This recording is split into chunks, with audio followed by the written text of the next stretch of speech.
In this video, I'm going to show you how to redact in Lumin PDF. Now, this is a premium feature, but if you can use it, you can go inside your document, any document you want to redact, and then you want to go on the left here where it says security, hover over it and click on redaction. Now, you can also click on security over here and then click on redaction up top right. It's going to do the same thing.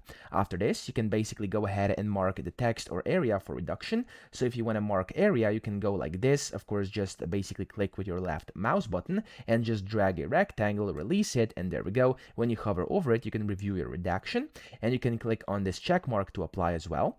And then if you want to redact text, you can do that by simply going and hovering over the text as if you were want to highlight it, okay, just like that. And then of course you could do multiple of these edits over here, for example, like that, like this, etc. So you can do as many as you want, and then you can confirm and apply each and every single one of these individually, or you can just click on apply redaction top right, and it's going to apply to all of them like this. That's how you do it. I hope this video helped you out. If it did, please subscribe to the channel and help me out as well.